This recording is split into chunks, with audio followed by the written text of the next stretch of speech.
মই সকলোকে এটা বিশাল হাত চাপৰিৰে আদৰণি জনাবলৈ অনুৰোধ জনাইছো।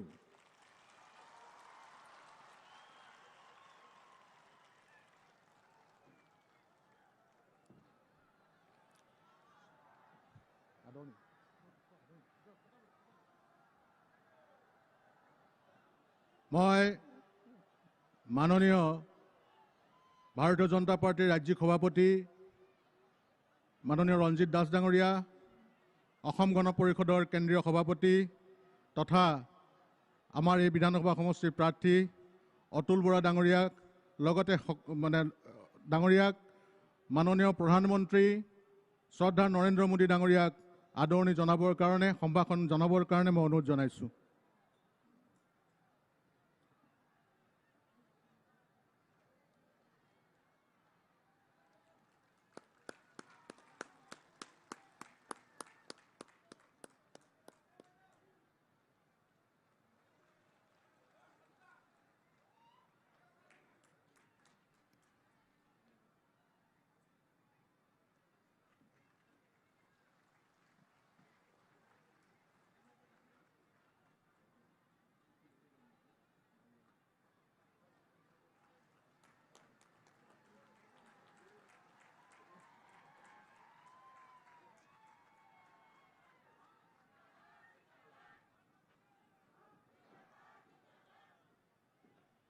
মই প্ৰথমতে ভাৰতীয় জনতা পাৰ্টিৰ অসম প্ৰদেশৰ সন্মানীয় সভাপতি শ্ৰদ্ধা ৰঞ্জিত কুমাৰ দাস ডাঙৰীয়াক তেখেতৰ বক্তব্য ৰাখিবৰ কাৰণে অনুৰোধ জনাইছোঁ।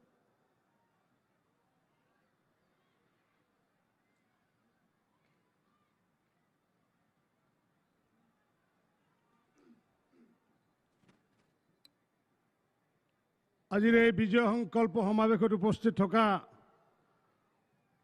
সমগ্ৰ বিশ্বৰে নেতা তথা ভাৰতৰ প্ৰধানমন্ত্ৰী আৰু অসমৰ ত্ৰাণকৰ্তা বুলি আমি কৈছোঁ মাননীয় প্ৰধানমন্ত্ৰী নৰেন্দ্ৰ মোদী ডাঙৰীয়া, মঞ্চত উপস্থিত থকা অসম গণ পৰিষদৰ সভাপতি অতুল বৰা ডাঙৰীয়া, গণশক্তি দলৰ সভাপতি পৰমা চাংগে ডাঙৰীয়া, মাননীয় ৰাষ্ট্ৰীয় উপসভাপতি বৈজয়ন্ত জয় পাণ্ডা ডাঙৰীয়া প্ৰমুখ্যে আমাৰ ৰাজ্যসভাৰ সাংসদ বীৰেন্দ্ৰ প্ৰসাদ বৈশ্য ডাঙৰীয়া, মন্ত্ৰী কেশৱ মহন্ত ডাঙৰীয়া, বিধায়ক ডক্টৰ নোমল মমিন ডাঙৰীয়া, মৃণাল শইকীয়া ডাঙৰীয়া, বিশ্বজিৎ ফুকন ডাঙৰীয়া প্ৰমুখ্যে মঞ্চত উপস্থিত থকা প্ৰাক্তন কেন্দ্ৰীয় মন্ত্ৰী তথা সাংসদ ৰাজেন গোহাঁই ডাঙৰীয়া, আমাৰ হাৰিয়ানাৰ প্ৰাক্তন সভাপতি ডাঙৰীয়াকে আদি কৰি সমগ্ৰ মঞ্চত উপস্থিত থকা বিশিষ্ট ব্যক্তিসকল আৰু মোৰ শ্ৰদ্ধাৰ আদৰৰ সন্মানৰ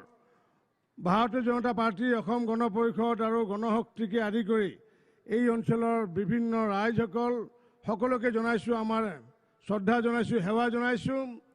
আজি খন্তেক আগতে আপোনালোকে দেখিছে যে আমাৰ অগপৰ সভাপতি অতুল বৰা ডাঙৰীয়াই মাননীয় প্ৰধানমন্ত্ৰীৰ হাতত এটা গড় এটা উপহাৰ দিছে, কাঠৰ গড় এটা উপহাৰ দিছে। আৰু গড়টো উপহাৰ দিয়াৰ লগে লগে মই মাননীয় প্ৰধানমন্ত্ৰী ডাঙৰীয়াক কৈছোঁ, এই যে আজি গড়সকল যে ৰক্ষা পৰিছে, ৰক্ষা পৰাৰ মূলগত ব্যক্তিজনে হৈছে মাননীয় প্ৰধানমন্ত্ৰী নৰেন্দ্ৰ মোদী ডাঙৰীয়া। কাৰণ তেখেতৰ বাবে আমি অসমত চৰকাৰ গঠন কৰিবলৈ সক্ষম হৈছোঁ। সেইকাৰণে সকলোকে এবাৰ জোৰকৈ হাত চাপৰি দিবলৈ মই অনুৰোধ জনাইছোঁ। আজি যদি বিজেপিৰ চৰকাৰ বা মিত্ৰজোঁটৰ যদি চৰকাৰ নহ'লহেঁতেন, ইয়াতে হেজাৰ হেজাৰ গড় নিধন হ'লহেঁতেন। আজি যদি মাননীয় প্ৰধানমন্ত্ৰী ডাঙৰীয়াৰ তৎপৰতাত যদি মিত্ৰজোঁটৰ যদি চৰকাৰ নহ'লহেঁতেন, আজি আমি বৰদোৱাত সেই প্ৰকল্প কৰিব নোৱাৰিলোহেঁতেন। আজি যদি মাননীয় প্ৰধানমন্ত্ৰী নৰেন্দ্ৰ মোদী ডাঙৰীয়াৰ নেতৃত্বত যদি আমাৰ চৰকাৰ নহ'লহেঁতেন, আমি সত্ৰৰ মাটি বেদখল মুক্ত কৰিব নোৱাৰিলোহেঁতেন। কংগ্ৰেছে কৰা সমস্ত পাপ আমি প্ৰায়শ্চিত্ত হিচাপে কৰিছোঁ আৰু সমগ্ৰ নেতৃত্ব গ্ৰহণ কৰিছিলে মাননীয় প্ৰধানমন্ত্ৰী নৰেন্দ্ৰ মোদী ডাঙৰীয়া। এইবাৰ পুনৰ আমাৰ প্ৰধানমন্ত্ৰী নৰেন্দ্ৰ মোদী ডাঙৰীয়াৰ নেতৃত্বত পুনৰ মোদী চৰকাৰ গঠন কৰিবলৈ গৈ আছোঁ। সমগ্ৰ অসমতে আমি দেখিছোঁ যে মোদীময় হৈছে, সমগ্ৰ অসমতে দেখিছোঁ ভাৰতীয় জনতা পাৰ্টি, অসম গণ পৰিষদ, গণশক্তিকে আদি কৰি ৰাভা যৌথ সংগ্ৰাম সমিতিকে আদি কৰি সকলো প্ৰাৰ্থীক জয়যুক্ত কৰাবলৈ ইতিমধ্যে ৰাইজে সিদ্ধান্ত গ্ৰহণ কৰিছে। গতিকে কংগ্ৰেছ আৰু ইউডিএফৰ যি মিত্ৰতা, খন্তেক আগতে ভৱেন ভৰালী ডাঙৰীয়াই কৈছিল যে এটা সময়ত কংগ্ৰেছে কৈছিলে হু ইজ বদৰুদ্দিন, আৰু সেই নীলাজ কংগ্ৰেছে আজিকালি কয় যে বদৰুদ্দিন ইজ আৱাৰ পাৰ্টনাৰ। আজি সেই বদৰুদ্দিনক পাৰ্টনাৰ কৰি ৰোৱাৰ ফলস্বৰূপে আগন্তুক দিনত কি ভয়াৱহ পৰিৱেশ আহিব পাৰে সেই কথা হয়তো কংগ্ৰেছে ভাবি চোৱা নাই। আমি দেখিছোঁ অসমত পশ্চিম অঞ্চলত আজি যদি খিলঞ্জীয়াসকলে যদি ৰাজনৈতিক ক্ষমতা হেৰাই পেলাইছে, তাৰ কাৰণে মূলগত দায়ী হৈছে আজি কংগ্ৰেছ দল। আৰু সেই কংগ্ৰেছ দলে এতিয়া UDFক আঁকোৱালি লোৱাৰ ফলস্বৰূপে আজি আমি দেখিছোঁ অসমৰ বিভিন্ন প্ৰান্তত আমি খিলঞ্জীয়াসকলে ভূমিপুত্ৰসকলে আমি নিজৰ ৰাজনৈতিক ক্ষমতা হেৰাইছোঁ, আমি অৰ্থনৈতিক ক্ষমতা হেৰাইছোঁ, আমি সামাজিক ক্ষমতা হেৰাইছোঁ। সেয়েহে মই সকলো ৰাইজকে আহ্বান জনাইছোঁ যে কোনো কাৰণতে ভুলতো যাতে কংগ্ৰেছত যাতে এটা ভোট যাতে নপৰে অসমত, কাৰণ এই কংগ্ৰেছ দলে হ'ল আমাৰ দুৰ্যোগ অনা মূল দল, আৰু এই দলে হৈছে মিত্ৰ হিচাপে লৈছে UDF দলক, যি UDF দলে নেকি বিদেশী সুৰক্ষা দিয়াৰ কাৰণে কাম কৰি আহিছে। মই শ্ৰদ্ধাৰ ৰাইজসকলক মই মোৰ তৰফৰ নমস্কাৰ জনাইছোঁ। আমি যিহেতু কথা শুনি মাননীয় প্ৰধানমন্ত্ৰী নৰেন্দ্ৰ মোদী ডাঙৰীয়াৰ, সেয়েহে মই সকলো ৰাইজকে পুনৰবাৰ শ্ৰদ্ধা জনাই পেলাই মই মোৰ বক্তব্য শেষ কৰিছোঁ। নমস্কাৰ, ধন্যবাদ।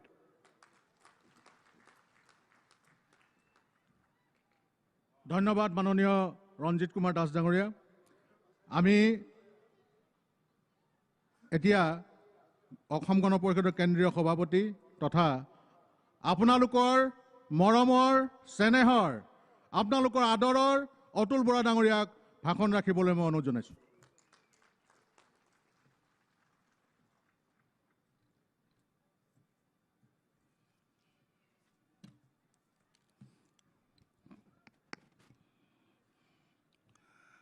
মই সমবেত আটাইকে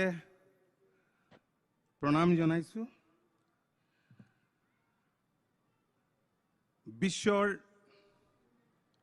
এজন শক্তিশালী লোকপ্ৰিয় নেতা আমাৰ দেশৰ মাননীয় প্ৰধানমন্ত্ৰী শ্ৰীযুত নৰেন্দ্ৰ মোদী ডাঙৰীয়া, ভাৰতীয় জনতা পাৰ্টিৰ এই বিজয় সংকল্প সমাৰোহত উপস্থিত থকা ৰাজ্যিক সভাপতি ৰঞ্জিত কুমাৰ দাস ডাঙৰীয়া, সন্মিলিত গণশক্তি অসমৰ সন্মানীয় সভাপতি পৰমানন্দ চাৰিঙীয়া ডাঙৰীয়া, ভাৰতীয় জনতা পাৰ্টিৰ ৰাষ্ট্ৰীয় উপসভাপতি শ্ৰদ্ধেয় পাণ্ডা ডাঙৰীয়া, মাননীয় মন্ত্ৰী কেশৱ মহন্ত ডাঙৰীয়া, সন্মানীয় সাংসদ বীৰেন্দ্ৰ প্ৰসাদ বৈশ্য ডাঙৰীয়া, প্ৰাক্তন মন্ত্ৰী কেন্দ্ৰীয় মন্ত্ৰী মাননীয় ৰাজেন গোহাঁই ডাঙৰীয়া, সন্মানীয় সুভাষ বাৰলা ডাঙৰীয়া, সন্মানীয় বিধায়ক মৃণাল শইকীয়া ডাঙৰীয়া, ভৱেন ভৰালী ডাঙৰীয়া, ডক্টৰ নমল মমিন ডাঙৰীয়া, প্ৰাৰ্থী বিশ্বজিৎ ফুকন ডাঙৰীয়া, সমন্বিত মঞ্চত উপবিষ্ট ভাৰতীয় জনতা পাৰ্টি, অসম গণ পৰিষদ আৰু গণশক্তি সন্মিলিত গণশক্তি অসমৰ সন্মানীয় বিষয়ববীয়াসকল আৰু পৰম শ্ৰদ্ধাৰ সেৱাৰথলী ৰাইজ, প্ৰিয় সংবাদসেৱীসকল, মই সকলোলৈকে মান্যতা অনুসৰি আন্তৰিক শ্ৰদ্ধা আৰু সম্ভাষণ যাচিছোঁ। আজি আমাৰ মাজত মাননীয় প্ৰধানমন্ত্ৰী মোদী ডাঙৰীয়াক পাই আমি অত্যন্ত আনন্দিত হৈছোঁ, উৎসাহিত হৈছোঁ। এই মহুৰা খেলপথাৰ, এই মহুৰা পথাৰ, খেলপথাৰ নহয় পথাৰ, খেতি কৰা এখন পথাৰ, এইখন ঐতিহ্যমণ্ডিত পথাৰ। যোৱা বছৰ ইয়াত শ্ৰীমন্ত শংকৰদেৱ সংঘৰ অধিৱেশন হৈছিল। লক্ষ লক্ষ ভকত বৈষ্ণৱৰ পদধূলিৰে এই ভূমি পবিত্ৰ হৈ আছে, আৰু আমি ভাল পাইছোঁ যে এই ভূমিলৈ মাননীয় মোদী ডাঙৰীয়াক আমি উপস্থিত কৰাব পাৰিছোঁ। এই অঞ্চলৰ মহুৰা অঞ্চলৰ এক ঐতিহ্য আছে। ইয়াত জন্ম হৈছিল আইদেউ সন্দিকৈ, প্ৰথম অসমীয়া বোলছবিৰ মহিলা অভিনেত্ৰী, হয়তো সমগ্ৰ দেশৰ চতুৰ্থ। ইয়াত জন্ম হৈছিল মোহিনী ৰাজকুমাৰী, আৰু এই বৃহৎ অঞ্চলটোৰ ঐতিহ্য আছে, গৰিমা আছে। আমি সোঁৱৰিব লাগিব স্বাধীনতা যুঁজাৰু শ্বহীদ কমলা মিৰি, শ্বহীদ বেজা বৈষ্ণৱক। আৰু প্ৰবাদ আছে যে বীৰ লাচিত বৰফুকনৰ উপৰিপুৰুষৰ বংশধৰ আছিল এই কমাৰ গাঁও, এই মহুৰা। শ্ৰদ্ধেয় ৰাইজ, আপোনালোক আটাইকে এই মহুৰা পথাৰলৈ স্বাগতম জনাবলৈ পাই আমি অত্যন্ত আনন্দিত হৈছোঁ। আদৰণীয় প্ৰধানমন্ত্ৰী শ্ৰী মোদীজী बोकाखाट मोहरा पथार आने पर आपका हार्दिक स्वागत करते हैं। आपके मजबूत नेतृत्व में हमारा देश विश्व के मानचित्र पर एक शक्तिशाली देश के रूप में प्रतिष्ठित हुई है। संपूर्ण विश्व में भारत का सम्मान बढ़ा है। यह काम आपके मजबूत नेतृत्व का नतीजा है। ये मोदी जी का मजबूत नेतृत्व का नतीजा है ना নহয়? मैं श्रोता राइजक प्रश्न सुधिছো माननीय मोदीजीर जी बलिष्ठ नेतृत्व সেই নেতৃত্বৰ বাবে আজি সমগ্ৰ বিশ্ববাসীয়ে ভাৰতৰ মুখলৈ চাইছে। আমি সকলোৱে থিয় হৈ তেখেতক আমি অভিবাদন জনাও। আপোনালোক সকলো উঠক, সম্ভাষণ জনাও। আপোনালোক সকলোকে থিয় হৈ হাত চাপৰিৰে সম্ভাষণ জনাবলৈ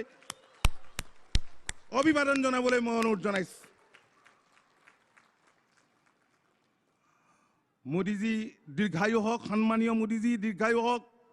ভগৱানে দেশৰ জনতাৰ কাৰণে সমগ্ৰ বিশ্বৰ মানৱ সমাজৰ কাৰণে কাম কৰিবলৈ তেখেতক শক্তি দিয়ক, সাহস দিয়ক। যোৱা বছৰটোৱে সমগ্ৰ বিশ্বকে ত্ৰাসিত কৰিছে। কিহে কৰিছে? কৰোনাই কৰিছে। মাননীয় মোদী ডাঙৰীয়াই আজি দেশখন চম্ভালি পেলালে। বিশ্বৰ অৰ্থনীতিত প্ৰচণ্ড আঘাত হানিলে কৰোনাই। কিন্তু ভাৰতবৰ্ষত এই পৰিস্থিতি মাননীয় মোদী ডাঙৰীয়াৰ বলিষ্ঠ নেতৃত্বৰ কাৰণেই সম্ভলাটো সম্ভৱ হৈ উঠিল। আমাৰ অসমতো মাননীয় মুখ্যমন্ত্ৰী, মাননীয় স্বাস্থ্যমন্ত্ৰীৰ যৌথ প্ৰচেষ্টাত ইয়াত এই পৰিস্থিতিৰ আমি মোকাবিলা কৰিবলৈ সক্ষম হ'লো। শ্ৰদ্ধা ৰাইজ, যোৱা 2016 চনত মাননীয় মোদী ডাঙৰীয়া অসমলৈ আহিছিল, আমাৰ সমষ্টিলৈ আহিছিল। তেখেতৰ আহ্বানৰ প্ৰতি সঁহাৰি জনাই বোকাখাট সমষ্টিৰ ৰাইজে আমালৈ সহযোগিতাৰ হাত সম্প্ৰসাৰিত কৰিছিল আৰু ৰাইজক যি প্ৰতিশ্ৰুতি দিছিলো সেই প্ৰতিশ্ৰুতি ৰাখিবৰ কাৰণে আমি আপ্ৰাণ চেষ্টা কৰিছো আৰু সকলো সময়তে সচেষ্ট আছিলো যে মোৰ কৰ্মকাণ্ডৰ কাৰণে, আপোনালোকৰ জনপ্ৰতিনিধিজনৰ কৰ্মকাণ্ডৰ কাৰণে যাতে কোনো লজ্জানত হ'ব লগা নহয়। আমাৰ বোকাখাটবাসী তাৰ কাৰণে সচেতন হৈ প্ৰতি খোজতে সাৱধানতা অৱলম্বন কৰি আগবাঢ়িছিলোঁ। ৰাইজ, আকৌ আমি প্ৰতিদ্বন্দ্বিতাত নামিছোঁ, মিত্ৰজোঁটৰ প্ৰাৰ্থী হৈছোঁ আৰু আপোনালোকৰ আশীৰ্বাদ ভিক্ষা কৰিছোঁ। আমাৰ বহু কেইগৰাকী প্ৰাৰ্থী আছে, সকলোৱে আপোনালোকৰ আশীৰ্বাদ ভিক্ষা কৰিছে, আপোনালোকৰ আশীষ প্ৰাৰ্থী। আৰু আমাৰ দৃঢ় বিশ্বাস যে মাননীয় মোদী ডাঙৰীয়াৰ উপস্থিতিয়ে ৰাজ্যখনৰ প্ৰান্তে প্ৰান্তে কৰা আৰু নিৰ্বাচনী সভাই ৰাইজক উৎসাহ দিছে, পাৰ ভঙা উৎসাহ ৰাইজৰ মাজত আমি দেখিছোঁ। আজি কিছুদিন আগতে মোদী ডাঙৰীয়া উন্নয়নৰ আঁচনিলৈ অসমলৈ আহিছিল। কোনোবাই কল্পনা কৰিছিল নে মাজুলী আৰু যোৰহাটৰ মাজত সংযোগী ব্ৰিজ হ'ব? কোনেও কল্পনা কৰা নাছিল। বগীবিল দলং মুকলি হ'ল, ধলাশদিয়া মুকলি হ'ল, নতুন দলং হ'ল আৰু গহপুৰৰ পৰা কমাৰ গাঁৱলৈকে সুৰংগৰ মাজেৰে দলং হোৱাৰ পৰিকল্পনাও এই মাননীয় মোদী ডাঙৰীয়াৰ দিনতে হৈছে। নুমলীগড় ৰিফাইনেৰী এই অসম চুক্তিৰ ফল। এই নুমলীগড় ৰিফাইনেৰী এতিয়া নুমলীগড় ৰিফাইনেৰীক মাননীয় মোদী ডাঙৰীয়াই 22,500 কোটি টকা দিছে।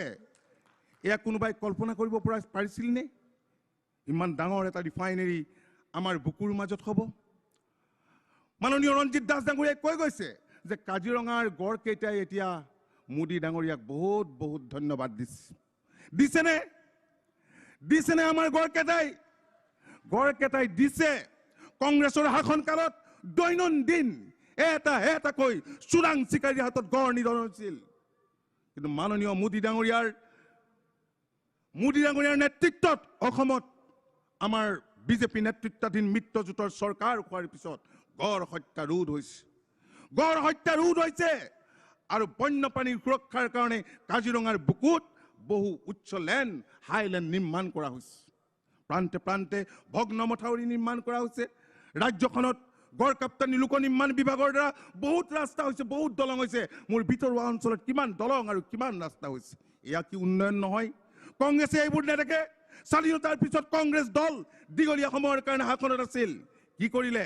বিদেশী আনিলে ৰাস্তা খুলি দিলে যাৰ ফলত আন্দোলন কৰিব লগা হ'ল 880 জন শ্বহীদ হ'ল বহুজন পংগু হ'ল কাৰ কাৰণে কংগ্ৰেছৰ কাৰণে কংগ্ৰেছে এতিয়া ঘূৰি ঘূৰি বিজেপিক গালি পাৰে অসম গণ পৰিষদক গালি পাৰে মিত্ৰ দলসমূহক গালি পাৰে তেওঁলোকৰ গালি পৰাৰ অধিকাৰ নাই তেওঁলোকৰ গালি পৰাৰ অধিকাৰ নাই আজি মোদী ডাঙৰীয়াই উত্তৰ পূৰ্বাঞ্চলৰ ক্ষেত্ৰত কিমান গুৰুত্ব দিছে আমি সেয়া প্ৰত্যক্ষ কৰিছোঁ কংগ্ৰেছৰ দিনত লুকিছ পলিচি আছিল মোদী ডাঙৰীয়াই এক্টিছ পলিচি দিছে যাৰ ফলত আছিয়ান কাণ্ট্ৰি চুবুৰীয়া কাণ্ট্ৰিবিলাকৰ এখন বিশাল বজাৰ আমি পাইছোঁ আজি আমাৰ বিভাগৰ ফল মূল উৎপাদিত ফচল আজি বিদেশৰ বজাৰত বিক্ৰী হৈছে মাননীয় ৰাইজ মই দীঘলীয়া নকৰোঁ কাৰণ আমি মাননীয় মোদী ডাঙৰীয়াৰ বক্তব্যলৈ আমি আশাৰে বাট চাই আছোঁ থুলমূলকৈ এইখিনি কথা ক'লোঁ আমাৰ চৰকাৰখনে এটা কথা দৃঢ়তাৰে দাবী কৰিব পাৰে গুড গভৰ্নেন্স সুশাসন দিছে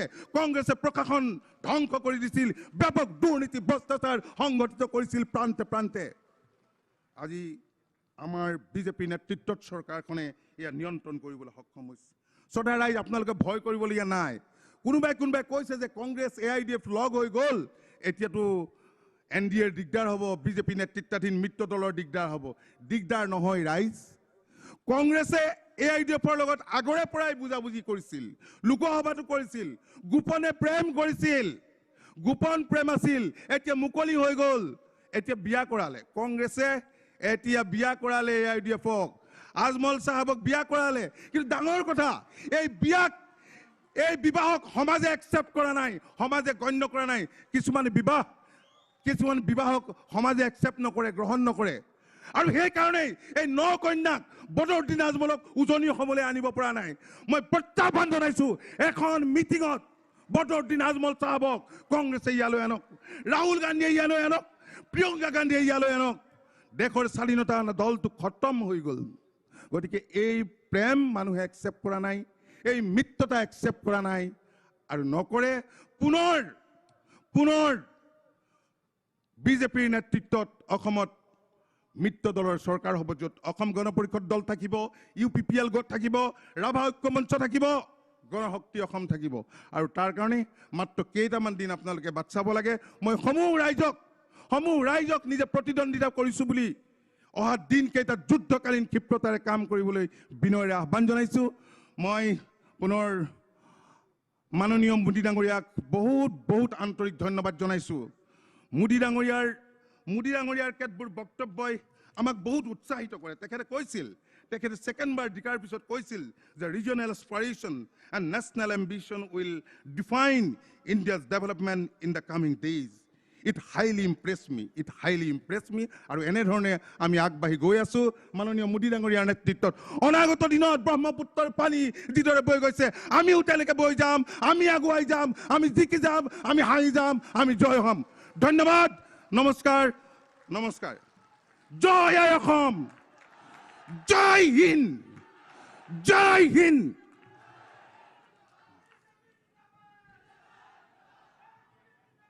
धन्यवाद अतुल बोरा डांगरिया मैं माननीय भारत के प्रधानमंत्री हमारे आदरणीय नेता नरेंद्र मोदी जी को उनका भाषण देने का आग्रह करता हूं।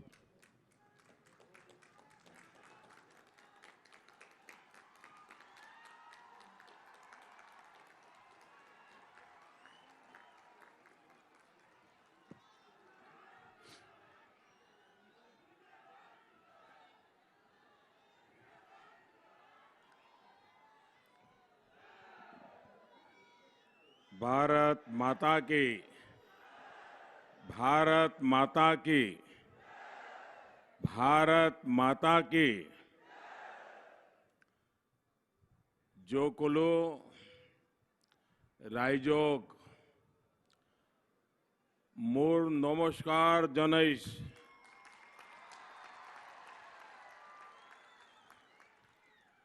आपना लोग जो कलुए ভালে আছেন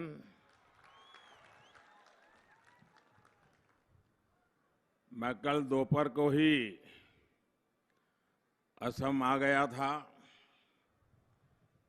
चौवा में रैली थी, फिर जोरहाट गया, वहां बहुत से लोगों से मिलना भी हो गया। और नॉर्थ ईस्ट की सुबह, उसका तो अपना ही एक आनंद होता है, एक अलग ही अनुभव होता है। और आज मैं अभी आपके सामने यहाँ बोकाखाट में आपके आशीर्वाद लेने पहुंचा हूं। इस दौरान असम के लोगों का जो स्नेह मिला, जो आशीर्वाद मिले, ये हमारे लिए बहुत बड़ी ऊर्जा है, बहुत बड़ी प्रेरणा है। ये अपने आप में अद्भुत अनुभूति है। यहां भी आप इतनी बड़ी संख्या में बीजेपी को, एनडीए को, हमारे सभी साथियों को आशीर्वाद देने के लिए आए हैं। और इसलिए भी मैं आपका हृदय से बहुत बहुत आभार व्यक्त करता हूं। अब ये तय हो गया है, असम में दूसरी बार बीजेपी सरकार।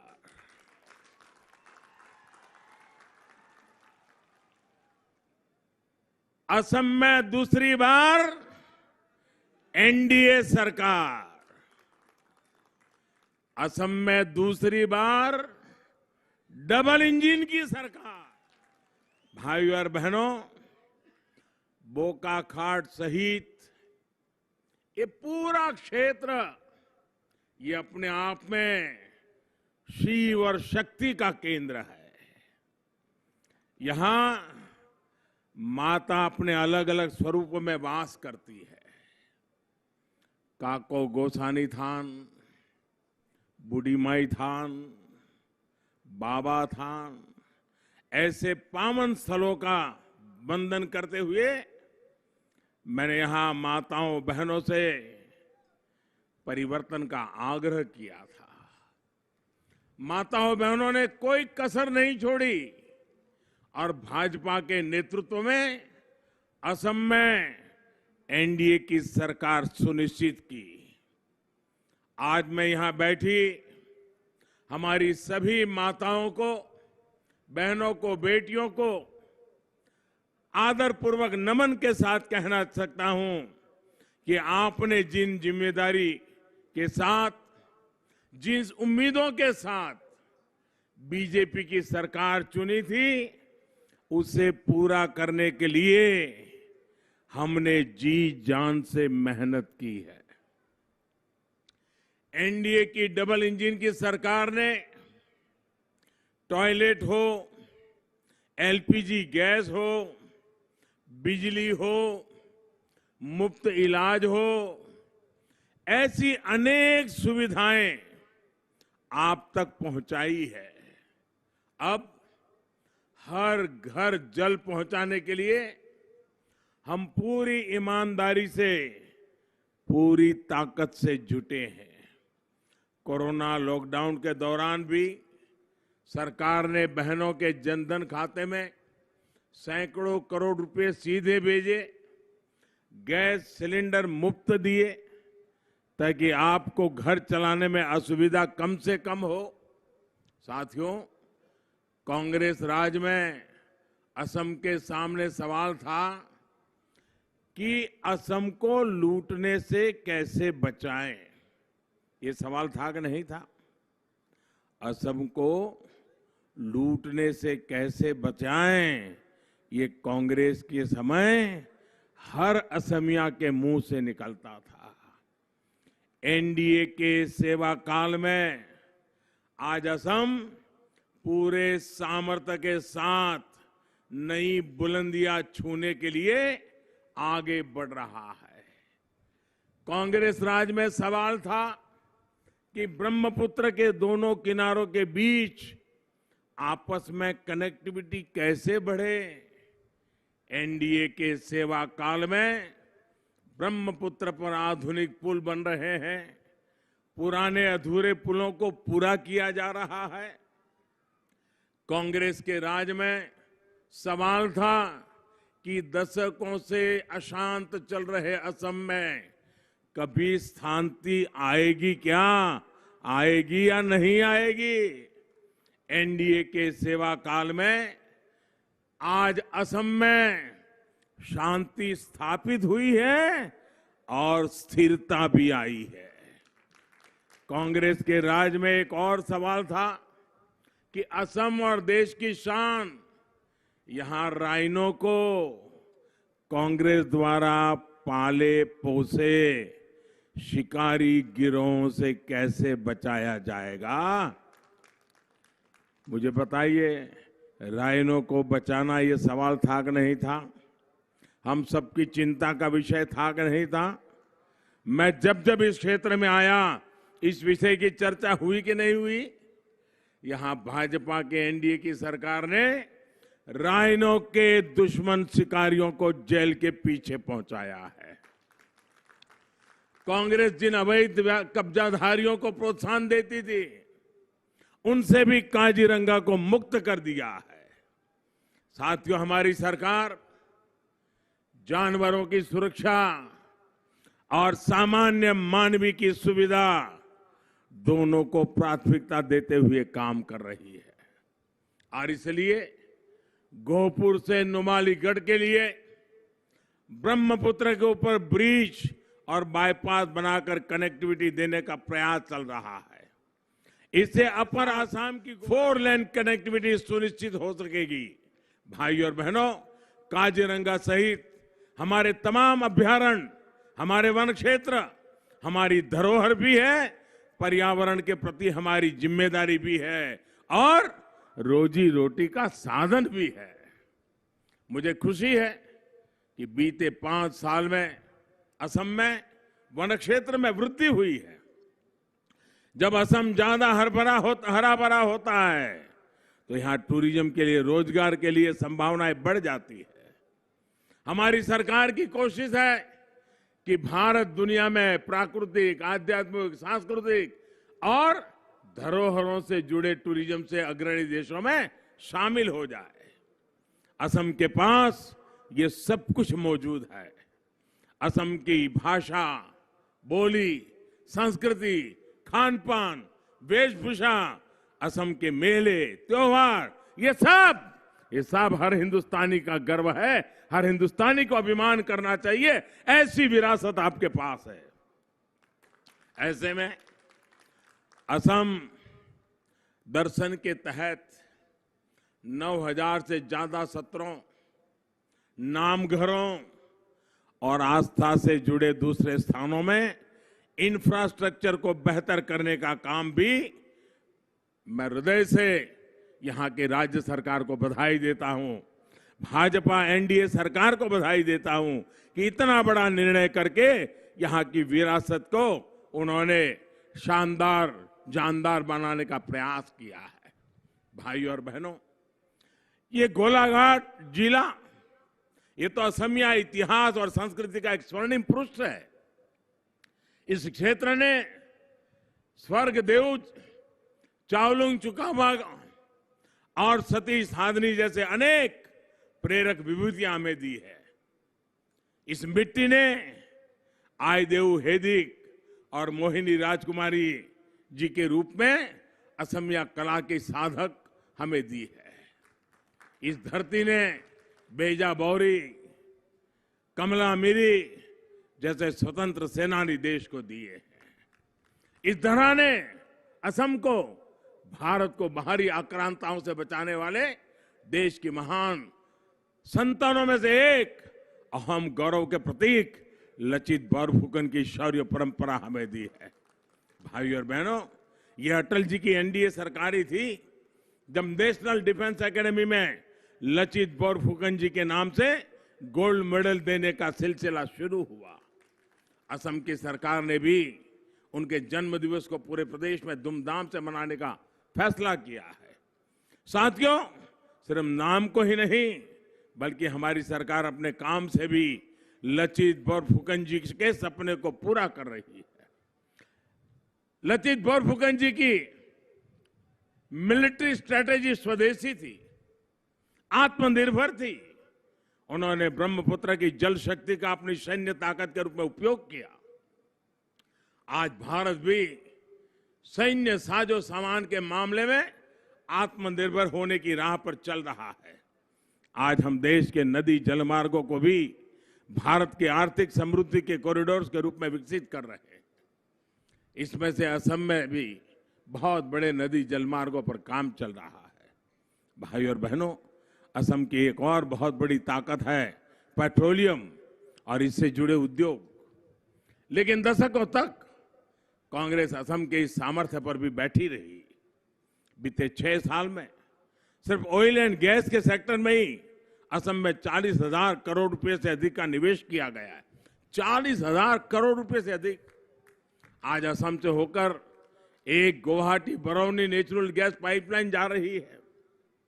इस पाइपलाइन से असम के भी अनेक घरों में पाइप से सस्ती गैस पहुंचेगी, सीएनजी आधारित ट्रांसपोर्ट सुविधा तैयार होगी और उद्योगों को पर्याप्त गैस उपलब्ध हो पाएगी। नुमालीगढ़ रिफाइनरी की क्या स्थिति थी, ये मुझसे ज्यादा आप लोग जानते हैं। कोई बात आपसे छिपी नहीं है। डबल इंजन की सरकार ने इस रिफाइनरी की प्रोडक्शन कैपेसिटी बढ़ाने के लिए हजारों करोड़ रुपए का निवेश सुनिश्चित किया है। इतना ही नहीं, 1300 करोड़ रुपए इसमें बायो रिफाइनरी लगाई गई है। यहां बैम्बू से और बैम्बू वेस्ट से इथेनॉल बनाया जाएगा। इससे यहां रोजगार के अवसर बढ़ेंगे, स्थानीय लोगों को लाभ होगा। साथियों, आज असम की ताकत को पहचान कर उससे जुड़े उद्योगों को प्रोत्साहित किया जा रहा है।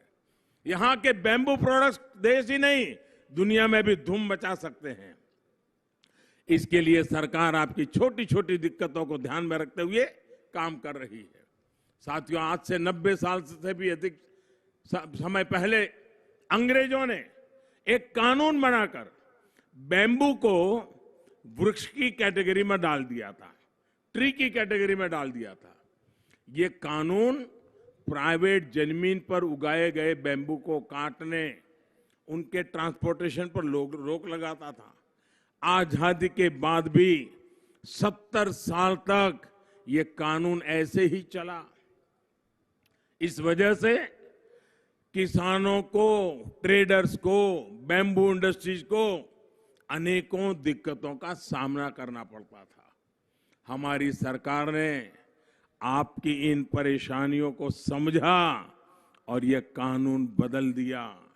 इसका बहुत बड़ा लाभ असम में बैम्बू क्राफ्ट से जुड़े लोगों को, किसानों को, उद्यमियों को हुआ है।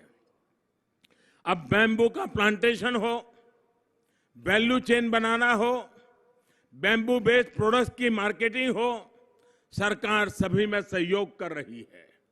असम सरकार ने भी बैम्बू और केन के लिए विशेष पॉलिसी भी बनाई है और इससे जुड़े छोटे उद्योगों के लिए विशेष जोन बनाने के लिए भी पहल की है।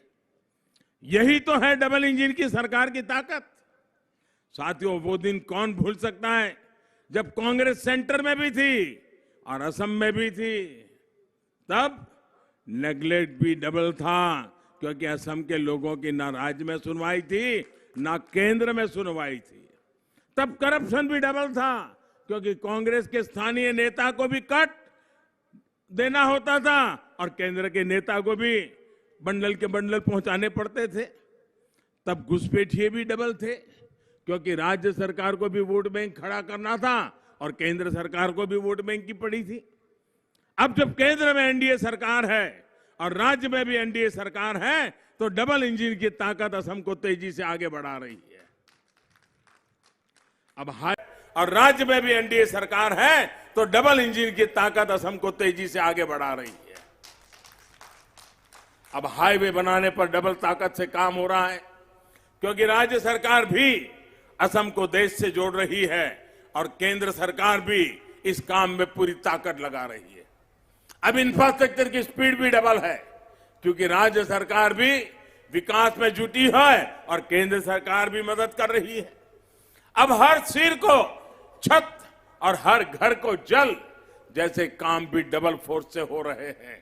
केंद्र और राज्य की डबल इंजन की ताकत इसमें मिलकर के काम कर रही है। इसलिए असम के लोगों को कांग्रेस के लूट के इंजन को दूर ही रखना है। 50 साल से ज्यादा असम पर राज करने वाले लोग आजकल असम को 5 गारंटी दे रहे हैं। असम के लोग इनकी रग रग से वाकिफ हैं। इन लोगों को झूठे वायदे करने की, झूठे घोषणा पत्र बनाने की आदत पड़ गई है। गरीब को सिर्फ सपने दिखाओ, झूठ बोलो, उसे आपस में लड़ाओ और राज करो। यही कांग्रेस का हमेशा से सत्ता में रहने का फॉर्मूला रहा है। आपको याद रखना है, कांग्रेस मतलब झूठे घोषणा पत्र की गारंटी, कांग्रेस मतलब कंफ्यूजन की गारंटी, कांग्रेस मतलब अस्थिरता की गारंटी, कांग्रेस मतलब बम, बंदूक और ब्लॉकेड की गारंटी, कांग्रेस मतलब हिंसा और अलगाववाद की गारंटी, कांग्रेस मतलब भ्रष्टाचार की गारंटी, घोटालों की गारंटी, भाई भतीजेवाद की गारंटी। भाइयों और बहनों, भाजपा के नेतृत्व में एनडीए सरकार सबका साथ, सबका विकास, सबका विश्वास के मंत्र के साथ आगे बढ़ रही है। लेकिन आज के कांग्रेस नेताओं को तो सिर्फ सत्ता से मतलब है, वो चाहे कैसे भी मिल जाए। असल में कांग्रेस का खजाना अब खाली हो गया है। उसे भरने के लिए उन्हें किसी भी कीमत पर सत्ता चाहिए। कांग्रेस की सिर्फ कुर्सी ही दोस्त है, कुर्सी के सिवा उसका कोई दोस्त नहीं है। न विजन है, न संकल्प है, न कुछ करने का इरादा है। बस कुर्सी हथियाना, कुर्सी से दोस्ती, यही उनका कारोबार है। अब देखिए, झारखंड में, बिहार में, महाराष्ट्र में जिनके साथ इनका गठबंधन है, वो पश्चिम बंगाल में इनके खिलाफ प्रचार कर रहे हैं। केरल में लेफ्ट को गाली देते हैं। पश्चिम बंगाल में कुर्सी की आस में लेफ्ट को गले लगाते हैं। खुद को सेकुलर बताते हैं, लेकिन असम, पश्चिम बंगाल और केरल में संप्रदाय के आधार पर बने दलों के साथ दोस्ती करते हैं। सत्ता के सामने इनको कुछ नहीं दिखता। इसी कारण अब कांग्रेस के लोगों की बातों पर देश में कोई भी भरोसा नहीं कर रहा। भाइयों और बहनों, असम ने तो इनको बरसों तक परखा है। असम के मूल निवासियों के साथ कांग्रेस का क्या रवैया रहा है, वो आपसे बेहतर कौन जानता है। यहां के मूल निवासी कब से जमीन का अधिकार मांग रहे थे, लेकिन कांग्रेस की सरकार ने दिया ही नहीं। ये एनडीए की सरकार है जिसने 3.25 लाख से ज्यादा जमीन के पट्टे दे दिए हैं। बाकी भी बहुत जल्द लोगों को मिल रहे हैं। साथियों, कांग्रेस ने चाय बागान में काम करने वाले परिवारों को भी बरसों तक अभाव में रखा। बीते 5 सालों में भाजपा सरकार ने, एनडीए सरकार ने टी गार्डन में काम करने वाले साथियों की पढ़ाई, कमाई और दवाई से जुड़ी जरूरतों के लिए एक के बाद एक कदम उठाए हैं। चाय राजनीति के साथियों, चाय उनके लिए राजनीति का रास्ता है। चाय पर राजनीति करने की उनकी आदत है, लेकिन ये न भूले, चाय जनजाति के साथियों और इस जनजाति से निकली महान विभूतियों को मान, सम्मान और स्वाभिमान का जीवन देने के लिए एनडीए प्रतिबद्ध है, भारतीय जनता पार्टी प्रतिबद्ध है। और दिल्ली की सरकार हो, असम की सरकार हो, हमारे लिए प्रतिबद्धता का विषय है। टी गार्डन्स में काम करने वाले श्रमिक साथियों की दैनिक मजदूरी बढ़े, इसके लिए भी असम सरकार पूरी तरह गंभीर है। इस सरकार में 2 बार श्रमिक साथियों की दैनिक मजदूरी बढ़ाई गई है। ये मामला कोर्ट में इसलिए और कुछ मुश्किलें जरूर आ रही है, लेकिन असम में एनडीए की सरकार दोबारा बनने के बाद इस दिशा में और तेजी से कदम उठाए जाएंगे। मैं आपको यही कहूंगा कि जितना काम असम में चाय बागान में काम करने वाले लोगों के लिए बीजेपी सरकार ने किया है, उतना किसी ने भी नहीं किया है। केंद्र सरकार ने भी इस वर्ष के बजट में 1000 करोड़ रुपया 1000 करोड़ रुपए का विशेष प्रावधान टी गार्डन में काम करने वाले साथियों को लिए किया है। भाई और बहनों, बीते 5 साल में हमने असम के विकास को नई रफ्तार दी है। इस बार एनडीए के उम्मीदवारों को, इन सभी साथियों को मिला हुआ हर वोट असम के तेज विकास के लिए वोट होगा। एनडीए को मिलने वाली ताकत असम की आत्मनिर्भरता को ऊर्जा देगी। एनडीए को मिलने वाला हर वोट यहां उद्योग और रोजगार के अवसरों को और बढ़ाएगा। अखोमोर समूह, रायजोक, आगंतुक, रंगोली, बिहू, सुरवेक्षा और उलोग जैसे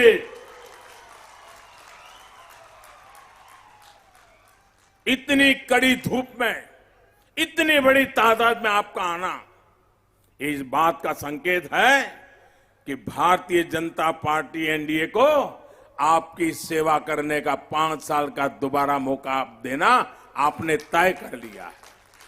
मैं आपके प्यार के लिए, आपके आशीर्वाद के लिए मैं आपका बहुत बहुत आभारी हूं और मैं आपको शुभकामनाएं देता हूं। मैं आपका बहुत बहुत आभार व्यक्त करता हूं।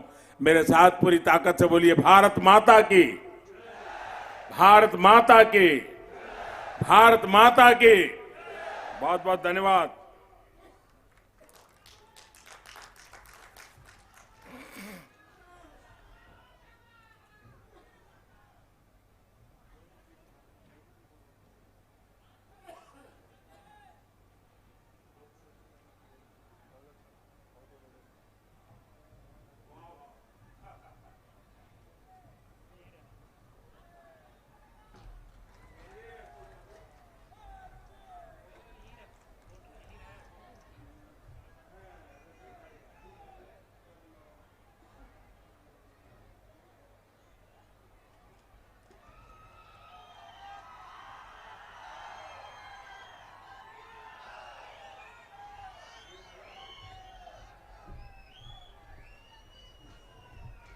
মাননীয় প্ৰধানমন্ত্ৰী ডাঙৰীয়ালৈ আন্তৰিক ধন্যবাদ জ্ঞাপন কৰিলোঁ।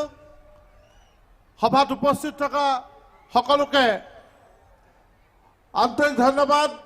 সমূহ ৰাইজক আন্তৰিক প্ৰতিবাদ জনাই আজিৰ এই সভা ইমানতে সামৰণি মৰা হৈছে। ধন্যবাদ। ভাৰত মাতা কি।